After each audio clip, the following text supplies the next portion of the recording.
Anyone north? Negative. 04, going north. 10-4, you're on 4. Past midnight in James Smith Cree Nation, Stuart Head spots trouble behind the band office. 4 in the car, 3 are drunk. The driver's sober. He's on patrol with the Saskatchewan First Nations new security team. This truck is, it has its own beacon lights. Since September 4th, the band has paid for more than 24 people to watch over the community. They look like police, but they're unarmed. Just 6 months ago, 11 people were stabbed to death, 17 more injured by community member Miles Sanderson, before he died too. We see another group gathered, but have to turn away. There's some people there. We're not going that way. Why is that? Because they'll come after us. That's a big group of, that's a party over there. Okay. Sanderson's rampage haunts the streets and every home. All right, so this is the door that he kicked in. Well, The Burns family still feels vulnerable.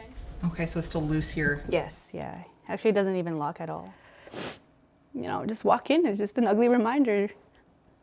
Unnerving, especially for her mom, Joyce, one of the survivors. Stabbed me on my arm, my neck.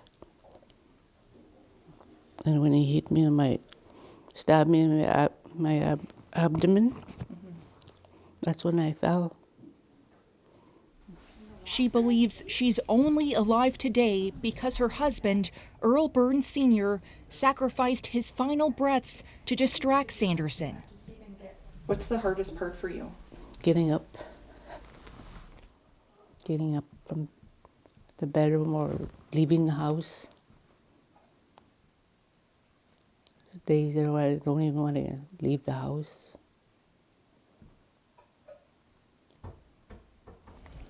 The shadow of the early September morning attack still darkens their day-to-day. I can't even explain that. The dreams and the flashbacks come and go, and this whole thing the grief just comes in waves. Sierra Twist lost her dad, Christian Head, who left behind 20 grandchildren. My dad taught us how to live life with him, but he didn't teach us how to live life without him. This is my unit, Unit 1. There's Stuart Head is Sierra's uncle. He returned to James Smith to make things right. Do you think of your brother when you drive out here? Yeah, a lot. What do you think of? I live in his house. Every morning, where he was laying dead, I sit there on the floor. I say a little prayer and then away I go. All these tracks you see going in the ditch, these are all drunk drivers.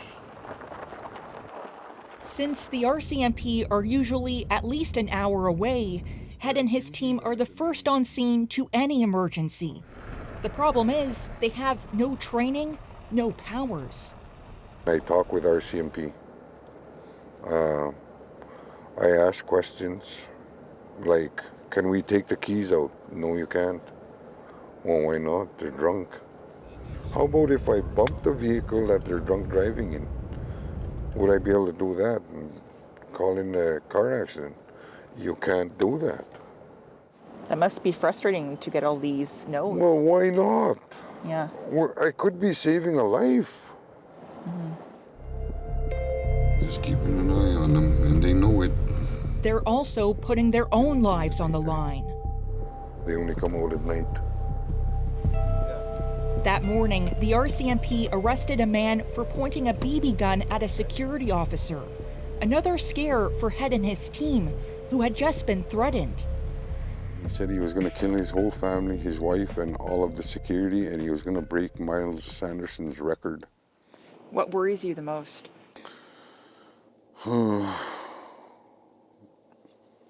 Another incident like September 4th. And we're thinking it's going to happen, and it's probably going to involve firearms. I am worried that could happen again, and if it did happen again, would it be worse than what it was? Every night we make sure, you know, certain things are done within our own home, like that our doors are locked, that the curtains are closed, and those are like things that is our reality now. Marge Wichahen says the counselors she works with at the health clinic are trying to calm nerves. I don't think that our wellness team is big enough in the numbers, I guess, to be able to support the amount of that's needed in the community, like the trauma, the mental health. Inside the council chambers, a state of emergency remains in place. This is our command post from September 4th. Why have you kept this up here?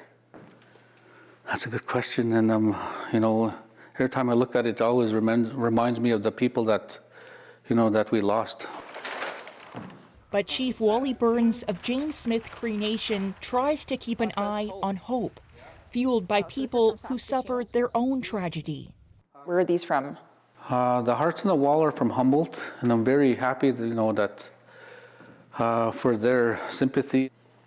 The pain is real, the emotions are high, and even just one, you know, slam of a door, just, you know, a lot of us just get scared. But, you know, I'd rather combat the heavy drugs. He knows that will require the community's own police force, something he wants to see in place within the year. I think it'll make a big difference. I like how other First Nations protect their nations. They run out the drug dealers. As another 12-hour shift begins for Stuart Head, he worries about what the night could bring. We're seeing too many people dying out here. I myself, all my friends my age are all dead. Car accidents, suicides, drug overdoses, and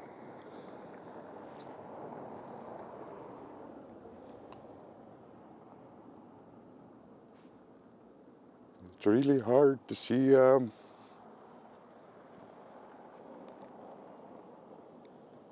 the damage that this all these drugs brings and alcohol brings here. It is really, really hard. All he can do is be there to help. And me, I love all my people here. Every damn one of them. Facing danger with nothing more than a truck, a radio, and a flashlight. Olivia, as you mentioned, that security patrol team seems a little light on resources. Are there plans to improve their safety on the job? Well, Adrienne, in the short term, security officers like Stuart Head are expected to get self-defense training. But in the long run, to make the community safer, people in James Smith say they need to get together to tackle drugs and alcohol. The problem is they haven't had a band meeting in years. So now Chief Burns says he plans to get the community together sometime in the spring. And what about accessing mental health support? Well, Chief Burns is concerned that the health clinic is in the band office. So now the federal government says it will give the community more than $870,000 to buy 2 trailers so they can expand counseling services. And to do so with privacy. Exactly. All right, Olivia Stefanovich in Ottawa, thank you. You're welcome.